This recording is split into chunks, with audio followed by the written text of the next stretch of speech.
જય સ્વામિનારાયણ મિત્રો. હવે નેક્સ્ટ આપણે એમઆરએસના ચેપ્ટરમાં આપણે ઓલરેડી મિત્રો પહેલું ચેપ્ટર આપણે ફિનિશ કર્યું હતું કે જે તમને બધાને ખબર છે, મેન્ટેનન્સ ઓફ બિલ્ડિંગ. ઓકે, ઘણું બધું આમ જોવા જાઓ તો ઘણું બધું આમ કન્સિસ્ટેડ હતું, પણ મેં એના જે મેન ટોપિક વાઇઝ જો કદાચ પૂરું કરવા જઈએ તો ઘણો બધો લાંબો સમય જતો રહે એમ હતો. પણ એના જે મેન ટોપિક જે ઇમ્પોર્ટન્ટ ફંડામેન્ટલ હતા એને બધા આપણે કન્સિડરેશન કર્યા. એની નોટ્સ બી તમને મેં પ્રોવાઈડ કરી દીધી છે. હવે આજે આપણે બીજું ચેપ્ટર લેવા જવું છે. આ ચેપ્ટર ઘણું બધું જો હવે આમ કહેવા જઈએ મેન્ટેનન્સ માટે સૌથી અગત્યનું ચેપ્ટર છે, repair strategy.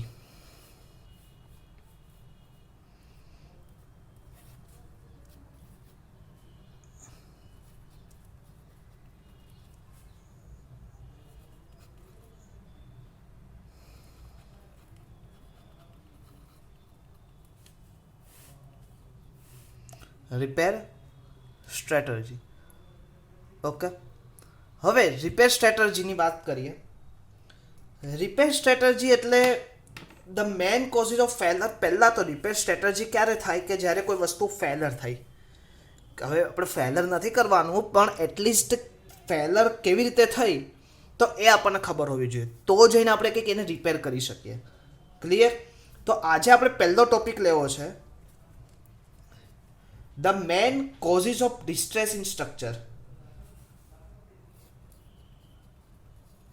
Causes of distress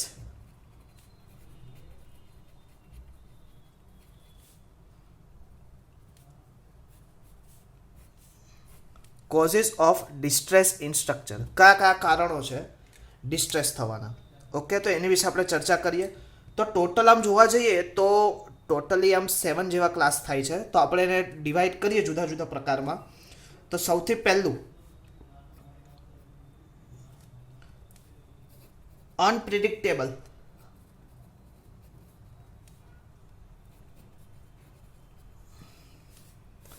unpredictable એટલે કે કોઈ ધાર્યું જ ના હોય. હવે અનપ્રિડિક્ટેબલ એટલે કે આપણે ઘણી વખત નથી કહેતા કે આને તો મેં ધાર્યું જ નહોતું અને આટલું બધું કરી દીધું. અનપ્રિડિક્ટેબલ એટલે કે ધારણા બહારનું. ઘણી વખત એવું થાય તો કે આ બિલ્ડિંગ તો કેટલું મસ્ત ઊંચું હતું અને આવી રીતે થઈ ગયું. તો કે અનપ્રિડિક્ટેબલ એવી કન્ડિશન કઈ, તો તમને બધાને ખબર છે. અનપ્રિડિક્ટેબલ કન્ડિશન આપણે ત્યાં બે જ છે, કાં તો અર્થક્વેક અને કાં તો બોમ્બ બ્લાસ્ટ. હજુ બોમ્બ બ્લાસ્ટથી આપણે તો નથી જોયું, પણ અર્થક્વેકને લીધે આપણે અમદાવાદમાં 2000 એટલે લગભગ બસ હવે નજીક 26મી જાન્યુઆરી આવી રહી છે, એટલે સાથે સાથે આપણે અર્થક્વેકનો એ દિવસે અર્થક્વેક આવ્યો હતો. અને જે કોઈ દિવસ ઘટના આપણે વિચારી નહોતી સપને, એવી ઘટના આપણે અમદાવાદમાં કચ્છમાં બની હતી. ઘણા બધા લોકો બેઘર થયા હતા જેને કોઈ આવી ધારણા બી નહોતી. ક્લિયર? એટલે કે અનપ્રિડિક્ટેબલ કે જે ધારણા જ ના હોય એવું પ્રકારનું કામ થઈ જાય, તો કે અર્થક્વેક અને bomb blast. Okay, and third one is striking aircraft.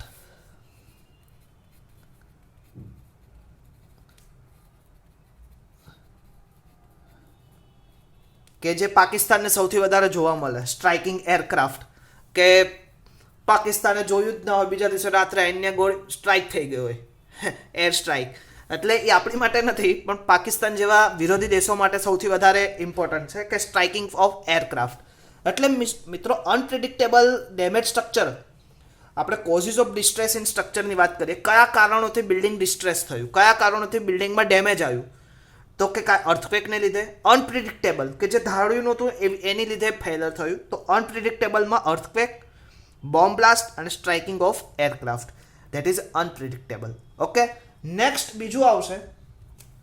હવે આપણું કામનું આવ્યું. ચલો, ઉપરનું તો તમે મજા લીધી, નીચેનું ડિઝાઇન એરર. ઘણી વખત સ્ટ્રક્ચરલ હોય તો એને એરરમાં કંઈક લોડ કન્સિડરેશન કરવામાં ભૂલ થવાને લીધે બી ફેલર થઈ શકે સ્ટ્રક્ચર. તો ડેટ ઇઝ ડિઝાઇન એરર. તો ડિઝાઇન એરરમાં કયું આવે, તો કે long design concept.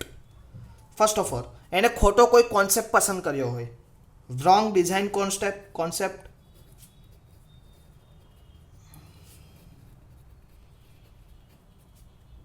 Clear? Error in load calculation. એટલે કે લોડ કેલ્ક્યુલેશનમાં મિસ્ટેક કરી હોય.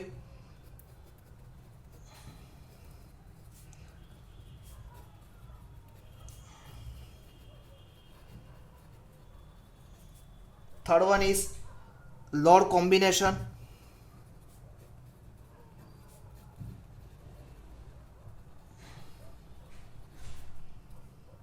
improper use of computer software.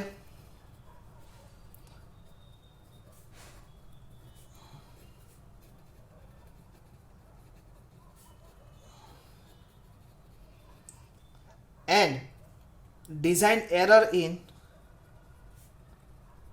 joint design of joint. તો કે આ જે પોર્શન છે બધા તો આ બધા પોર્શન્સ એમાં આપણે ડિઝાઇન એરરમાં કન્સિડર કરીએ છીએ. તો કયા કયા? રોંગ ડિઝાઇન કોન્સેપ્ટ, ખોટો ડિઝાઇન કોન્સેપ્ટ પસંદ કર્યો હોય. મિસ્ટેક ઇન લોડ કેલ્ક્યુલેશન, કે જે આપણે ટોટલ લોડ કયા લઈએ તો dead load, live load plus wind load. તો કે dead load plus live load, wind load, પછી live load plus wind load. તો કે load combination dead load plus wind load, dead load plus earthquake load. તો કે આ બધા લોડને કોમ્બિનેશનમાં કંઈક મિસ્ટેક થયો હોય તો એની લીધે બી શું થાય? લોડ કેલ્ક્યુલેશન ખરાબ આવે. એટલે નીચે મેં બીજું બી load combination. Improper use of computer software, computer software use કરવામાં તમે મિસ્ટેક કરી હોય, કંઈક બીજું સોફ્ટવેર યુઝ કર્યું કે જેમાં એક્ઝિક્યુટેડ આન્સર આપણને કંઈક ડિફરન્ટ મળતા હોય, એની લીધે કંઈક ભૂલ થઈ હોય. Error in design of joints, જોઇન્ટ્સમાં તમે કંઈક ભૂલ કરેલી હોય તો એની લીધે એક ડિઝાઇન એરર થાય. અને એની ડિઝાઇન એરરને લીધે મિત્રો શું થાય? Causes of distress in structure. તો પહેલું કયું હતું? ઇનપ્રિડિક્ટેબલ. બીજું હતું ડિઝાઇન એરર. એટલે ડિઝાઇન એરરમાં શું છે? એ આપણી ભૂલ છે. ક્લિયર? ઇનપ્રિડિક્ટેબલ તો ચલો અધારણા વગર, ધારણા બહારનું કામ થઈ ગયું, કે આપણે કોઈ ધારણા કરી જ નહોતી વસ્તુની, એમાં સ્ટ્રક્ચર સાચો હતો પણ ધારણા જ નહોતી, એવું કામ થયું, તો એમાં ઇઝ ઓકે. પણ ડિઝાઇન એરર તો એ આપણા હાથમાં હતી ને, આપણે કદાચ એમાં કંઈક ને કંઈક અંશે સુધારા કરી શક્યા હોત, પણ આપણી ભૂલને લીધે સ્ટ્રક્ચર શું થયું? ડેમેજ થયું. Third one is error in detailing and drafting.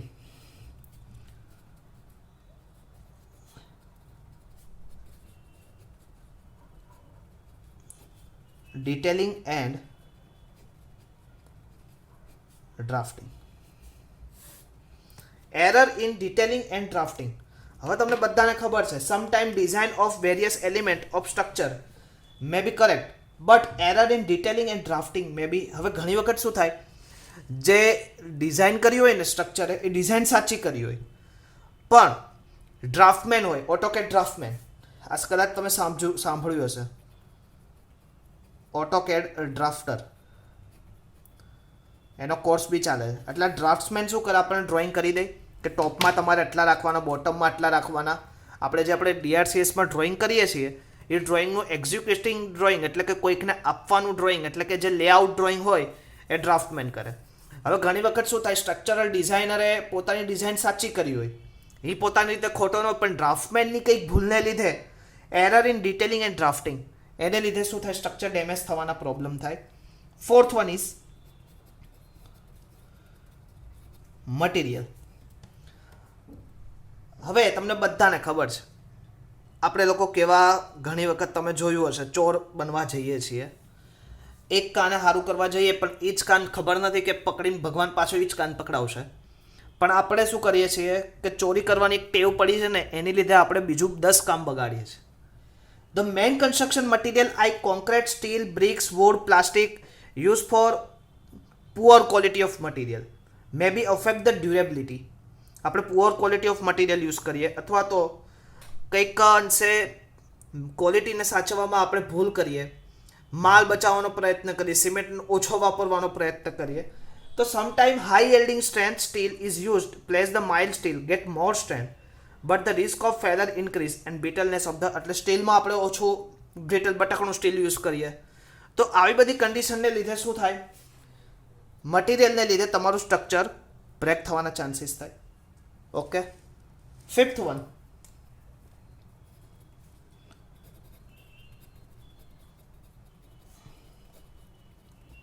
વર્કમેનશિપ.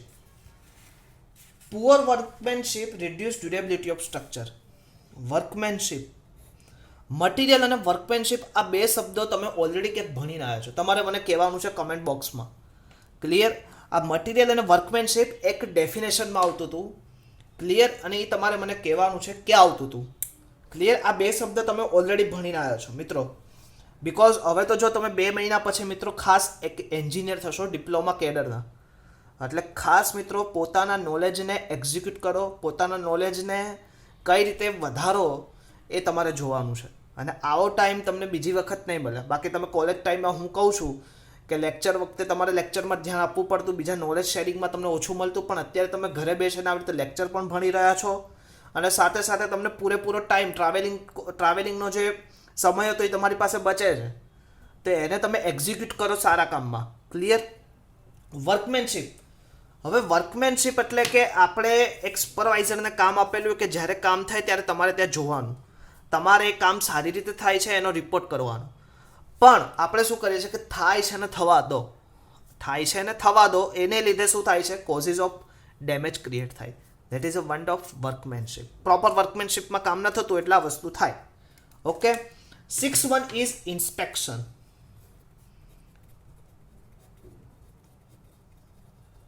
હવે તમને બધાને ખબર છે ઇન્સ્પેક્શન. ઇન્સ્પેક્શનમાં કેવું થાય? ઇન્સ્પેક્શન આવે અને જતું રહે. એટલે શું થાય છે તમને ખબર છે ને? That is a one corruption. અહીંયા હું ચોખ્ખું કહું છું, કરપ્શન. એટલે કે during the construction of structure inspection by experience engineer is necessary. થાય ને, એન્જિનિયર આવે. આ પ્રાઇવેટ સાઇડ ઉપર જો તમારે જોવું હોય તો સ્ટ્રક્ચર ધાબા ભરતા પહેલાં એક વખત સાઇડ ઉપર આવે. જે સાઇડ ઉપર ગયા છે કિશન આપણે ગયો છે, કિશન જાય છે. ક્લિયર? તો કિશન જાય છે, ભાર્ગવ જાય છે, પછી આ બધા 2-4 બીજા કોણ છે, કોઈ જતું હતું મને કીધું હતું.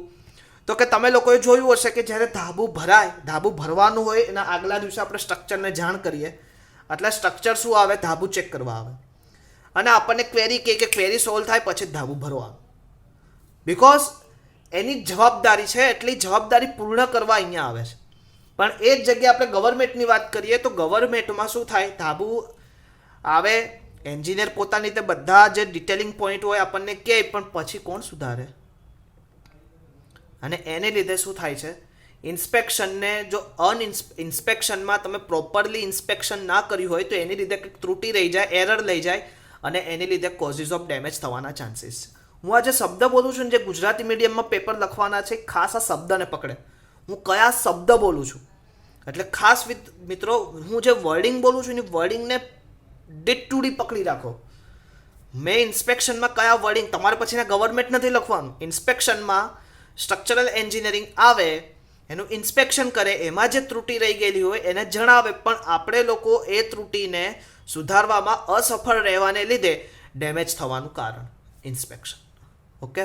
આપણે ઇન્સ્પેક્શન પ્રોપર થાય જ નહીં, એને લીધે એરર આવે ને એરરને લીધે ડેમેજ થાય. Okay. Next one is maintenance.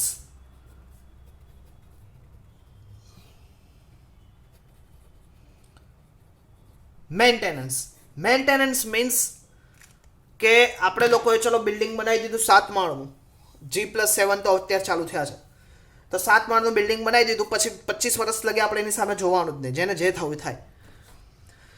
પણ મિત્રો ખાસ એક વસ્તુ, નાના લૂણો લાગવાથી સ્ટ્રક્ચરનું ડેમેજ થવાનું શરૂ થઈ જાય. પેલું મેસોનરી ડેમેજ થાય, એટલે કે ઈટ બ્રિક વર્ક ડેમેજ થાય. બ્રિક વર્ક ડેમેજ થાય એટલે આપણે ધ્યાન નથી દેતા, એટલે શું થાય?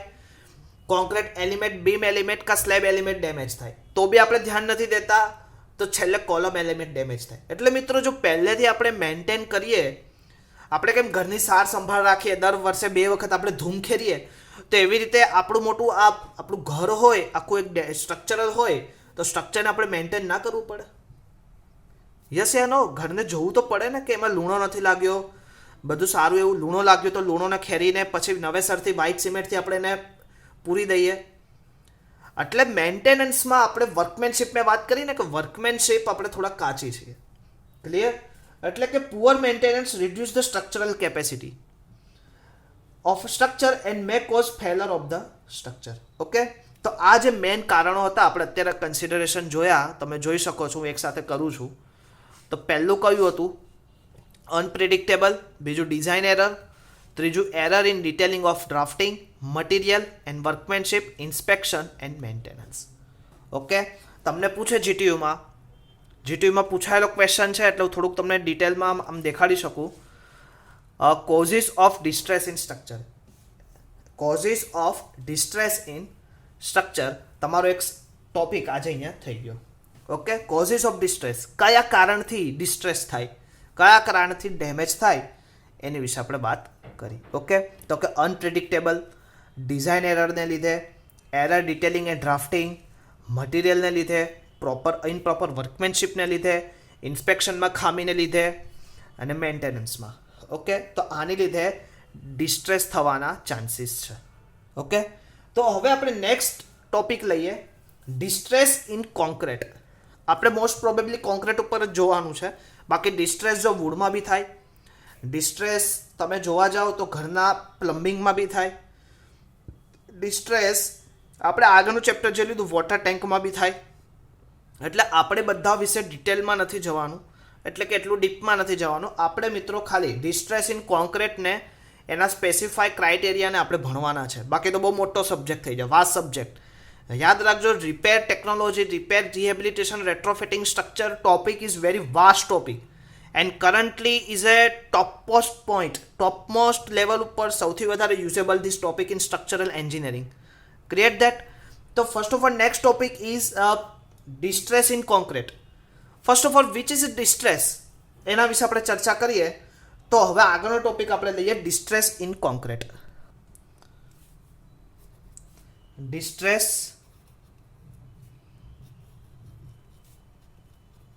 In concrete.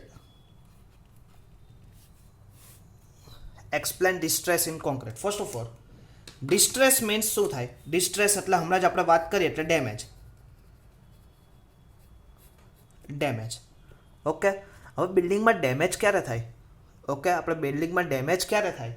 તો કે concrete may be suffer distress or damage during the life of period due to number of reasons. હવે કોન્ક્રીટ હોય, કોન્ક્રીટ ઘણા બધા રીઝનને લીધે, એટલે આપણે લખીએ, હું પછી સમજાવવાનો પ્રયત્ન કરું. કોન્ક્રીટ મે સફર damage during its life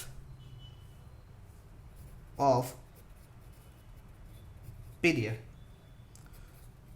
due to number of reason.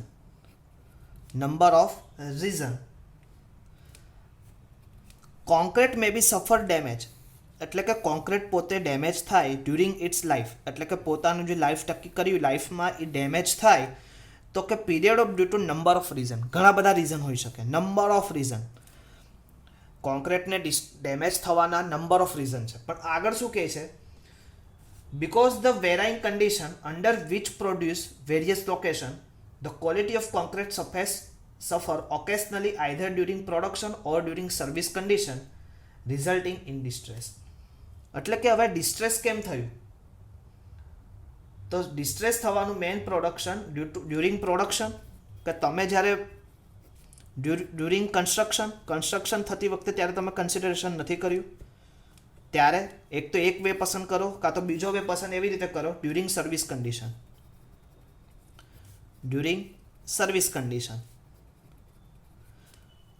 એટલે કે ડ્યુરિંગ કન્સ્ટ્રક્શન આપણે જે કરવાનું હતું, કોન્ક્રીટ જે રીતે બનાવવાનો હતો, જે માલ રીતે એ રીતે આપણે નથી કર્યું, એની રીતે ડેમેજ થયું હોય, કાં તો એને સર્વિસમાં આપણે કંઈક ચૂક થઈ હોય. તો કે આ બે રીઝનને લીધે ડેમેજ થવાના ચાન્સીસ છે. તો ફરીથી આપણે બીજો ક્વેશ્ચન આવે, causes of damage in concrete. કયા કારણ છે કે જેને લીધે ડેમેજ થયું?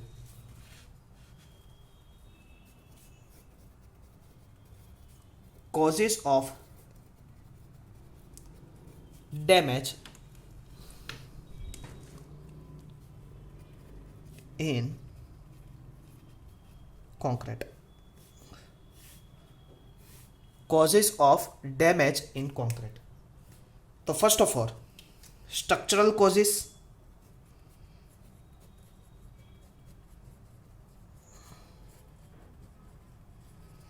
સ્ટ્રક્ચરલ કોઝિસમાં આવશે તમારું externally applied load,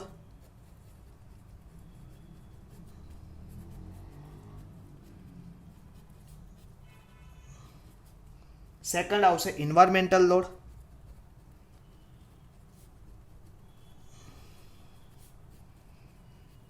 third one આવશે એક્સિડન્ટ, ફોર્થ વન આવશે સબસાઇડનેસીસ,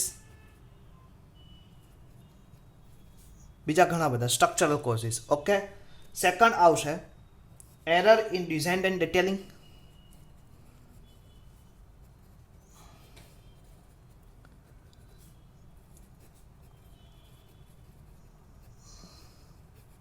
okay, error design and detailing. Third one આવશે poor construction practice,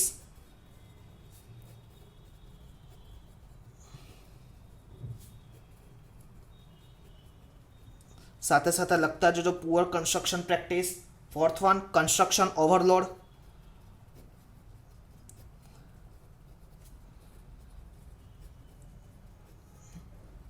fifth one આવશે ડ્રાઇંગ શ્રિંકેજ,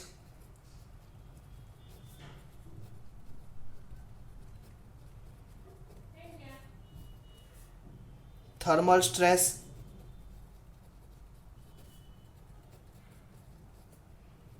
સેવન્થ આવશે કેમિકલ રિએક્શન,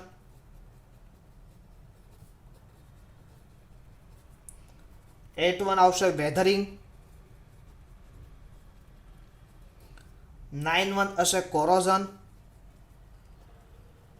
ઓકે, તો different types of causes damage in concrete is a different types. Structural causes, externally applied load, environmental load, accident, subsideness is also included in a structural causes.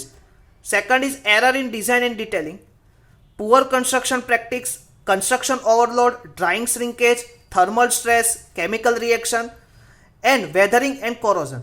These are all are causes of damage in concrete. તો આના વિશે આપણે મિત્રો next time જ્યારે બી આવશું ત્યારે detail અભ્યાસ કરશું. એક એક વસ્તુની અંદર આપણે કયા કયા ક્રાઇટેરિયા કન્સિડરેશન કરવાના, શેની લીધે આ ભૂલ થઈ, એને ડિટેલ અભ્યાસ કરશું. એવું બનશે તો આપણે ફોટોગ્રાફી સાથે લઈને બેસશું.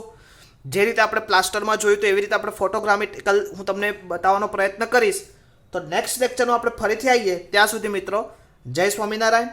અને ખાસ એક વખત આગળના લેક્ચરનું થોડું રિવિઝન કરતા રહેજો. અને સાથે સાથે હવે મને ખબર છે તમારી એક્ઝામ બી નજીક છે 1 ફેબ્રુઆરીથી, એટલે થોડું રિવિઝન એની પર ભાર મૂકજો. અને નેક્સ્ટ ટાઈમથી મિત્રો હું 70 માર્ક્સની કોન્ક્રીટ ટેકનોલોજીની એક યુનિટ ટેસ્ટ લેવા જઈ રહ્યો છું. એટલે કે એટલીસ્ટ તમને ખ્યાલ આવે કેવા કેવા ક્વેશ્ચનો કયા કયા ચેપ્ટરમાંથી પૂછાયેલા છે, તો એની ઉપર તમે એનો અભ્યાસ કરી શકો. ઓકે, તો નેક્સ્ટ ટાઈમ ફરીથી મળશું. ત્યાં સુધી મિત્રો જય સ્વામિનારાયણ.